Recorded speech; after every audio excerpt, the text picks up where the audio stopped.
देगी।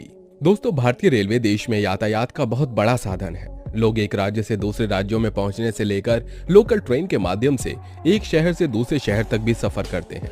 छुक छुक चलती रेलगाड़ी लोगों को सकुशल उनके डेस्टिनेशन तक पहुंचाती है। यही वजह है कि रेलवे में सफर करने वाले यात्रियों की संख्या करोड़ों में है। आपने भी रेलवे में जरूर सफर किया होगा। रेलवे स्टेशन से लेकर रेलवे प्लेटफॉर्म और रेलगाड़ी तक बहुत सारी ऐसी चीजें हैं जिनके बारे में शायद आप नहीं जानते होंगे। हालांकि क्या इस बीच आपने कभी रेलवे पटरियों पर आग लगते हुए पाई है? यदि हाँ, तो आप ये देखकर चौंक जाते होंगे और किसी दुर्घटना के होने की गलती समझ लेते होंगे। लेकिन आपको ये जानकर हैरानी होगी कि ये आग किसी दुर्घटना की वजह से नहीं, बल्कि रेलवे कर्मचारियों द्वारा ही जानबूझकर लगाई जाती है, जिससे हादसा न हो। अब सवाल ये है कि आग लगाने से भला हादसा कैसे रुक सकता है? ये जानने के लिए वीडियो को पूरा देखिए। दोस्तों, हाल ही में उड़ीसा की ट्रिपल ट्रेन एक्सीडेंट ने देश दुनिया को विचलित करके रख दिया है। इस भयानक हादसे में 275 लोगों की मौत हो गई है। 1100 के आसपास घायल हुए हैं। हादसे की वजह सिग्नल में गड़बड़ी को माना जा रहा है। बता दें कि 2 जून की शाम शालीमार चेन्नई सेंट्रल कोरोमंडल एक्सप्रेस चेन्नई से हावड़ा जा रही थी। वहीं बेंगलुरु हावड़ा सुपरफास्ट एक्सप्रेस हावड़ा से आ रही थी। कोरोमंडल एक्सप्रेस को लूप लाइन पर ग्रीन सिग्नल मिला, जिस पर मालगाड़ी खड़ी थी, जिसके बाद कोरोमंडल एक्सप्रेस मालगाड़ी से टकरा गई। मालगाड़ी में लोहा लदा था, इसीलिए वो हादसे का धक्का झेल गई। उधर मालगाड़ी से टकराने के बाद कोरोमंडल एक्सप्रेस के कुछ डिब्बे तीसरे ट्रैक पर जा गिरे। इसके बाद उसी ट्रैक पर आ रही बेंगलुरु हावड़ा सुपरफास्ट एक्सप्रेस कोरोमंडल की बोगियों से टकरा गई। कोरोमंडल एक्सप्रेस 128 किलोमीटर प्रति घंटे की रफ्तार से जा रही थी। दूसरी train Bengaluru Howrah superfast express 126 kilometre प्रति घंटे की रफ्तार से चल रही थी। इस लाइन पर ट्रेनों की रफ्तार की सीमा 130 किलोमीटर प्रति घंटा है, इसीलिए दोनों में से कोई भी ट्रेन ओवर स्पीडिंग में नहीं थी। कोरोमंडल एक्सप्रेस को हरी झंडी मिली थी। रेलवे बोर्ड के principal executive director Sandeep Mathur ने बताया कि लूप लाइन पर ट्रेन को ले जाने के लिए एक पॉइंट होता है, उसे ऑपरेट करना होता है, जिससे यह तय किया जाता है कि ट्रेन सीधी जाएगी या लूप लाइन पर जाएगी। वहीं सिग्नल इस तरीके से इंटरलॉक होते हैं कि जिससे पता चल जाए कि आगे की लाइन बिजी नहीं है और ट्रेन लूप लाइन पर जा रही है। ट्रेन को सुरक्षित तरीके से ट्रैक पर ले जाने के लिए यह बेहद अहम होता है। सिग्नल की दिक्कत तब आती है जब रेलवे की जानकारी के बिना ट्रैक पर कोई काम करता है। इससे कई बार केबल कट जाने से सिग्नल फेल होने की संभावना रहती है। वहीं दूसरा कारण शॉर्ट सर्किट भी हो सकता है। अब आते हैं इस वीडियो के मेन टॉपिक पर कि ट्रैक पर आग लगाने के पीछे क्या वजह होती है। दरअसल इससे हादसे का बचाव होता है। जी हाँ, रेलवे ट्रैक कई पटरियों को जोड़कर तैयार किया जाता है। रेलवे ट्रेन कभी भी कोई लंबा ट्रैक नहीं बिछाती है। कुछ किलोमीटर के अंतराल पर 2 पटरियों को फिश प्लेट की मदद से जोड़ा जाता है। इन पटरियों के बीच कुछ दूरी भी रखी जाती है। यही प्रक्रिया पूरी रेलवे ट्रैक पर अप्लाई होती है। आपको बता दें कि यदि 2 पटरियों को एक साथ पूरा जोड़ दिया जाए तो क्या होगा। दरअसल रेलवे की पटरियों पर मौसम का बड़ा प्रभाव पड़ता है। गर्मी के मौसम में रेलवे की पटरियां फैलती हैं और सर्दी के मौसम में सिकुड़ती हैं। ऐसे में यदि रेलवे इन दोनों पटरियों को पूरी तरह से एक साथ मिलाकर जोड़ दे तो पटरियों को फैलने की जगह नहीं मिलेगी, जिससे सारी व्यवस्था चरमरा जाएगी। ऐसी किसी स्थिति में पटरियों में क्रैक आ सकते हैं, पर यदि ऐसा होता है तो एक बड़ी ट्रेन दुर्घटना हो सकती है। रेलवे ट्रैक के लोहे की पटरियां तापमान कम होने पर सिकुड़ती हैं। यही कारण है कि रेलवे के कर्मचारी रेलवे पटरियों के जॉइंट पर कुछ दूरी तक आग लगाते हैं, जिससे पटरियां गर्म हो जाएं और उनके सिकुड़ने का डर न हो।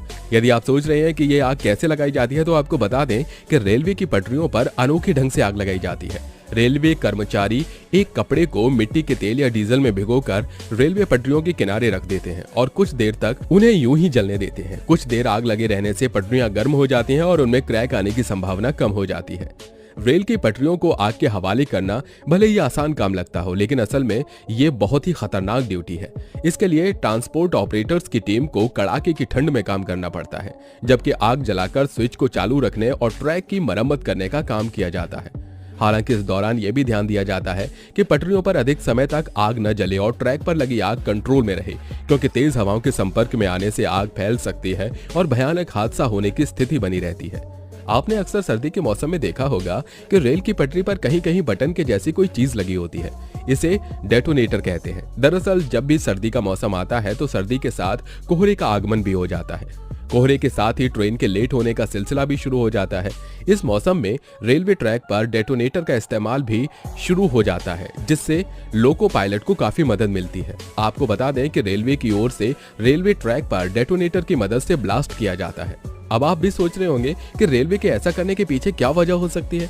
साथ ही आपके मन में यह भी सवाल आ रहा होगा कि आखिर रेलवे ब्लास्ट करके क्यों अपनी ही संपत्ति को नुकसान पहुंचाएगा और रेलवे ट्रैक पर विस्फोट कैसे किया जाता है।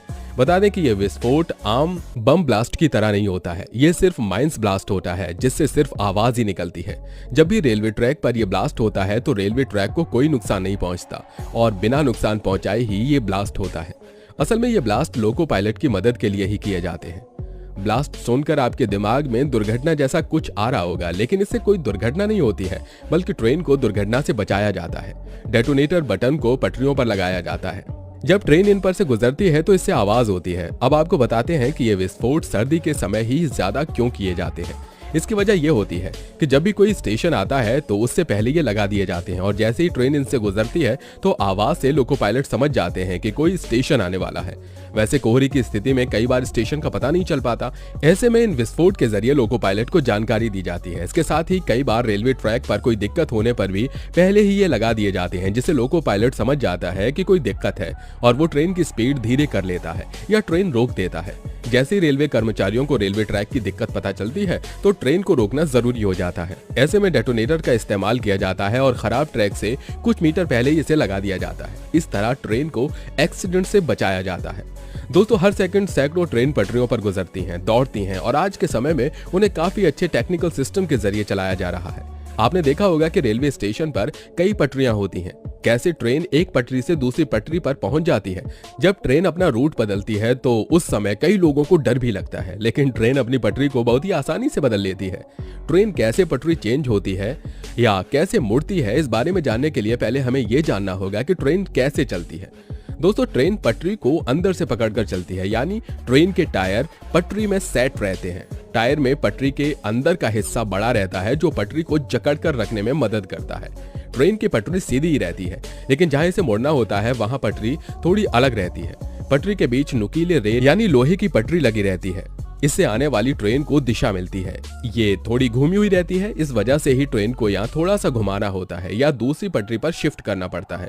यहाँ लॉक की जैसी पटरी होती है जिसे साइड में चिपका दिया जाता है और इससे पटरी की दिशा बदल जाती है और ट्रेन दूसरी साइड में मुड़ जाती है। ये एक तरह से एडजस्टेबल पटरी होती है, लेकिन इसे ट्रेन के रास्ते के हिसाब से बदलना होता है।